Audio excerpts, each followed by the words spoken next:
them play compared to the way that you watch your team play? Do you get them confused at all? They seem traditionally more like how you like to play, and you seem traditionally how they like to play. Wow.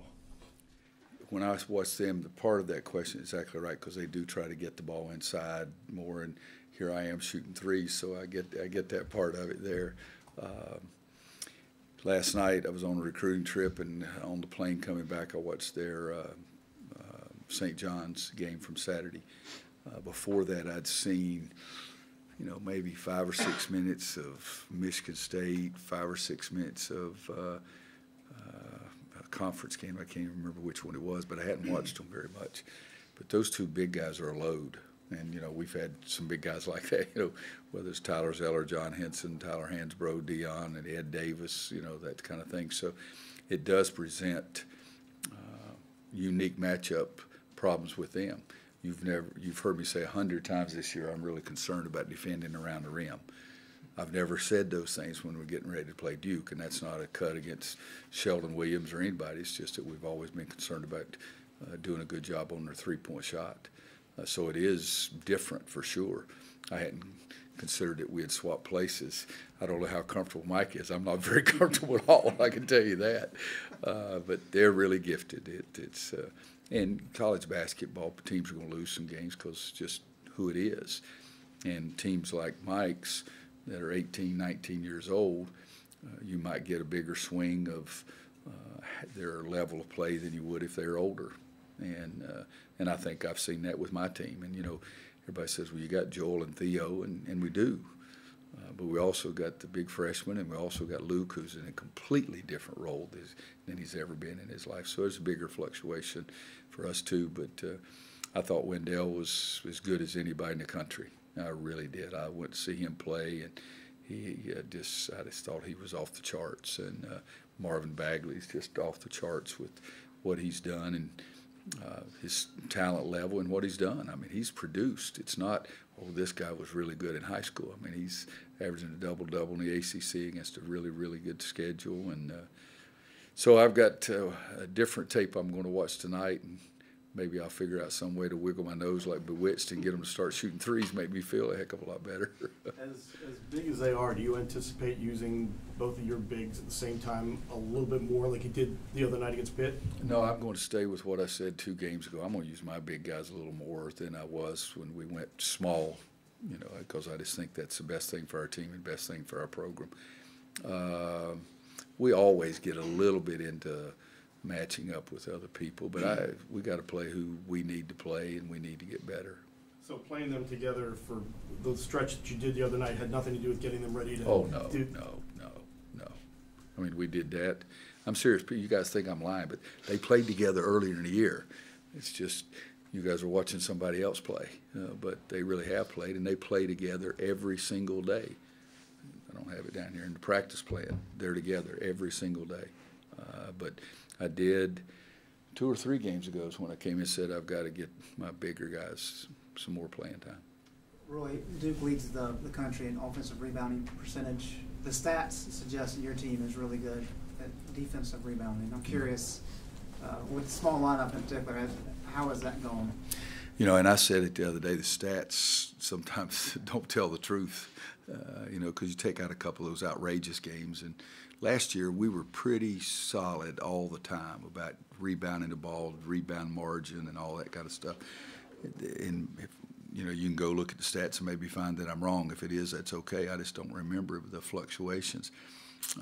But this year we've had some really big-time rebound games and some really big negative rebound games. I really like that consistency. Last year we were a much better offensive rebounding team with the numbers, percentages, and all that stuff. This year I think we're a better numbers defensive rebounding team than we were last year. But I was more comfortable with my rebounding last year in the really big games because we had Isaiah and Kennedy who were experienced and were just really good rebounders. And then Justin really made a concerted effort, as Theo has been recently with his rebounding. And Tony was just probably if you had done Tony's 40-minute figures, he might have led the country in rebounds. And so last year I was just so much more comfortable about the rebounding. I didn't talk about it nearly as much as I have this year. You With the, anticipate Seventh being able to play since he kind of. I put him down on practice today, and I did not put limited, and that's the first time that I've had him on practice that I did not put him into the limited. We have an out category, we have a limited category, and we have a coach is really mad at you category, but today we don't have anybody in all three of those numbers. Theo said after the game Saturday how much fun he had playing point. What did you like about what he did? 8-1. It really was. I mean, because he was trying to make plays. You know, the people, boy, his follow tip dunk was, I said, yeah, that's the only one he had. I would remember that too if I were him. But that's impressive. The only thing you've got to understand, if he does that, who's defensive balance? You know, so we've got to break some habits because one man's supposed to be getting back his defensive balance unless one man goes through for a layup. And that's the case, then the two man's back. And poor Andrew, I put him in the game at Clemson as one man, and he didn't get back the very first possession. But Theo is a playmaker. If a couple of those shots had gone in, it would have been one of the best statistical lines I've had in a long time. Regardless of what happens with the other backup point guards, do you anticipate maybe using him more because of the variety that he brings? I think it would depend on what level that seventh game is, but also Joel's level has been pretty high, but we've put the ball in Theo's hands a lot. So I don't think his role would change dramatically just because I list him first on the board. I mean, it's still he needs to get the ball and he needs to make plays. And isn't he our leading guy in assist anyway? And I would guess probably his assist turnovers as good as anybody's too. So I don't see it changing dramatically just because we tell him you catch the first inbounds pass. What do you need from him in your best world from Theo? I mean, he has that huge scoring game against State, which is ultimately a loss, and other games. I didn't need it that day. If we still lost, well, I wish he'd saved the suckers and used them in another one. I think he needs to continue being the stat sheet stuffer. You know, I'd like for his field goal percentage to be better than 1 for 6 or 7, whatever it was the other day. But 8 to 14 rebounds, 7 to 11 assists, the steals, lack of turnovers. You know, and I guess it was the Clemson game. Theo and Joel and Luke. I think we had, and I'll miss this, we had 14 turnovers. So they had 11 of them. We can't stand that. But that's what I need from Theo is to put some numbers down every positive category and be an all-around player. Has he been the guy you recruited, like turned out to be the player you anticipated he would be? You know, it's changed. And you got to understand, the guy's had 3 surgeries. It changes people. It changes their body and the whole thing. I saw him make 21 out of 22 free throws in a summer league game one time. So the fact that he's making the free throws, I saw that. I saw the great passing, and that's what we've seen. He is a playmaker, and I saw that in high school. I had hoped that he would be an even better defender, and he hasn't gotten to that level of a defender that I thought he would, and yet he's been a better playmaker. And, yeah, everybody wants to talk about the shooting percentages. I'd like that for be better, but not any more than he would. So I think, to answer your question, when I went through about every category there, I think he's matched what I'd hoped he would be. And with the team and building the team, he's probably far exceeded what I could have ever imagined as far as being a team member and adding certain qualities that really need to be there. Last few seasons, your team, or Mark Krzyzewski's, has been in a spot to still vie for the #1 spot in the ACC when this matchup arrives. How does the dynamic of this game hold up despite it being basically Virginia's to lose at this point? Well, you know, it depends on who you talk to. I mean, I've always thought the regular season was extremely important. It was extremely important to me. And people are going to say you like it because you've won it more often. But I thought that when I was an assistant, it was a marathon. It wasn't a sprint. But people that win it usually tend to be the ones that like the regular season. You know, they tend to lean that direction more. I always have, and I'll never change. I used to get criticized because supposedly I wasn't that much thrilled with the ACC tournament, and I made the comment about it's the South's biggest cocktail party and got more letters than I'd ever seen. But the regular season is important to me. And, you know, it's going to be hard for us. You know, it really is. But that was our immediate goal with the team. And So we're still going to try to play as well as we can play. And, you know, I can't speak for Mike what he feels about it. The dynamic of the rivalry, though, how Yeah. does it Oh, I think, change? hey, if we were 0-12 and they were 0-11, hell, there'd be people out there filling the place up so they could talk, you know. And I just don't know if Mike or Roy would show up if we were 0-11, 0-12. Would that be by choice, or you wouldn't have the choice anymore? Both. We'd probably be fired. If we didn't, we'd probably try to figure out stop for speeding or something. Coach, with the team playing NC State for the second time this week and having lost to them the first time, are you worried at all about them looking past Thursday's opponent to the weekend game? How long have you lived in this part? I mean, I'm being serious. I'm not being serious. How about a better? I like your attitude. How about a better question? What is it like playing the two of them back to back? I know you're probably not thinking about State, because Yeah, you are you for answered it Duke. yourself. We're not talking about that. I mean, I had a guy getting on my butt at the restaurant Sunday night about North Carolina State, and I'm thinking, you know, I went back at him, and somebody said, I said, hey, he started it, you know, this kind of thing. But, you know, God almighty, we're playing D-U-K-E. I know how to spell the damn place, okay, D-U-K-E. If you think one of my players is thinking about somebody else, then my mother told me 1,000,000 times she was going to shoot my rear end, and I never worried. But if I thought they were doing that, I would say it, and they'd better be worried, okay. Roy, Where did you grow up? I grew up in Raleigh. Okay. I saw when you sat down. When you sat down, you said, "Oh, we're playing Duke Thursday." With a smile. So Last night I called Mark Turgeon's TV show because it was a radio show because it was his birthday, and they said, "You're playing Duke Thursday." I said, "Oh, really?" I'll just play along with you, Coach. All right, you're good. you are playing 3 games in 5 days. Only team in the ACC to do that this year. Curious your thoughts on that, and did you have any kind of input on that scheduling? Depends on who you talk to. I don't necessarily like it. I definitely don't like that we're the only one doing it. But Paul called and said, we've got a stretch for you that's going to be very difficult, but we need to do it. I said, all right, let's do it.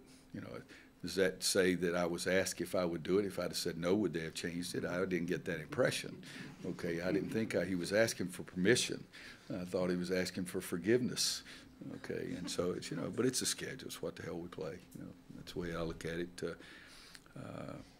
I think Notre Dame plays Saturday, and I think State, they don't play Thursday. I think they play Tuesday or Wednesday. But no, you can. Anybody in that office over there in Greensboro, every time they've sent me the schedule, you know, I've said, okay, we'll play it. You send it to me. Have I ever done anything? I don't mind you disagreeing. Yeah. You know, but he said, you got a tough stretch. I said, no joke. That doesn't sound very nice. But it sounded like it was something that the league needed to do, and so I said, okay. Is the world big enough for both the Carolina family and the Duke brotherhood? Yeah, no, they stole it, period. But they're intelligent. They gave it a new name, you know, so that's good, you know. But, you know, I think everybody would probably like to have their program where they feel like that about it. And I think that everybody would like to have their players have a strong feeling of family or brotherhood, you know, whichever one you want to use. I was quoted, I want to make sure this is straight too, I was quoted one time as using the word brotherhood, and I did not, okay, because I always say family. And I haven't put a hashtag on ours or anything like that. I did look it up. You know what it is? I did look it up. Wanda said, what in the crap are you asking that for? But Do they want to know? yeah, she did. She's a little more educated than I am about all the technology nowadays. But you know what it is too is I think, and I'm being very sincere here. You know, we all have the little things you get mad about, all things that you don't think, well, why'd they do this? But the bottom line is there's a tremendous amount of respect. I think no one has more respect for what Mike Krzyzewski has done at Duke than Roy Williams. Does that mean we agree on everything? No, but on almost every major issue for 30 years, we've agreed on almost every major issue, even when we were on the board of directors in ABC. But I tend to try to coach to beat Duke because it's Duke basketball, not because it's the brotherhood. But it's what it is. Kind of Theo thing. caught himself saying You're brotherhood the last best, Joe. Excuse me. Theo caught himself saying brotherhood last Friday in the presser. He got about halfway through it and stopped and Is that right? had a little fun with it. He didn't tell me that kind of thing.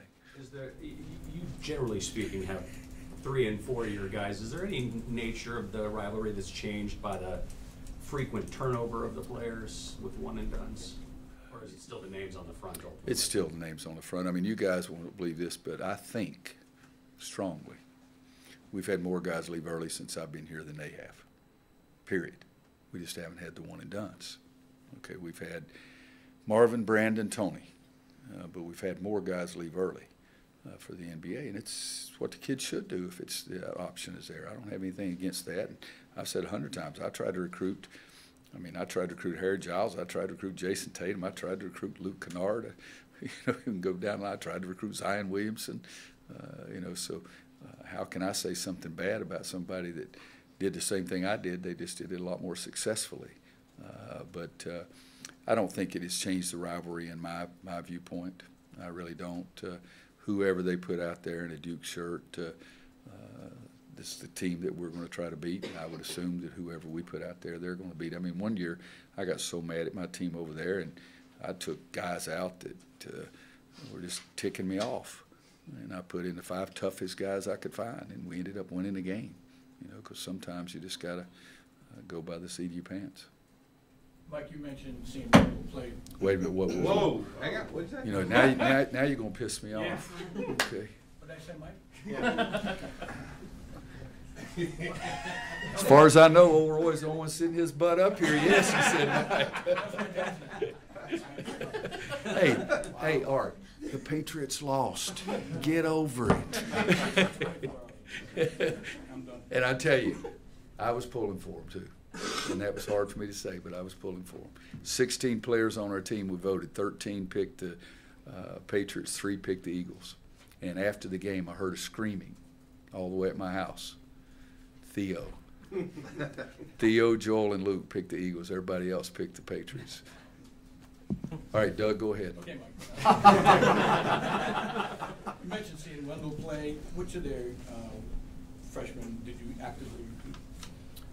Wendell, extremely hard.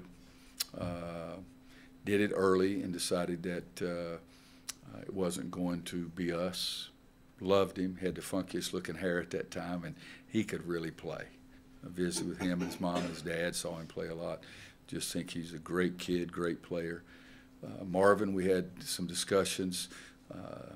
Since he was reclassifying, I chose not to continue recruiting him, but had great discussions with his dad. Wonderful player, wonderful kid. But when he decided to reclassify, that wasn't something that fit in with what we wanted to do. Duval, saw him play a lot, did not try to recruit him. Gary Trent, saw him play a lot, did not try to recruit him. Grayson played with Joel Berry on the same summer league team and didn't really recruit him. Delaurier really tried to recruit him hard. Anybody I'm leaving out? Art? And one more on recruiting. Is it still the rule that your former players cannot help you in recruiting? No, they relaxed those rules now. I think when they're on campus, you can visit with them when you're on campus. Is that about it? Eric? Yeah. You don't have to shield Michael anymore, No, when he's on campus, no. And when I was an assistant here, I used to be able to try to get Michael to call somebody, but I wish that the head coaches had the Michael Jordan rule too. I wish in recruiting head coaches couldn't call. I'd really like that. I don't mind getting on a plane and flying somewhere and seeing a game and flying back. I'd rather do that than call a kid. So, but I think, Art, that's about it. Is when they're on campus, they can have conversation. Coach, can you tell us what's happened in the past week with Mr. Felton? You know everything I know. Tell me what you know, because I know this much. Well, that's the same amount as me.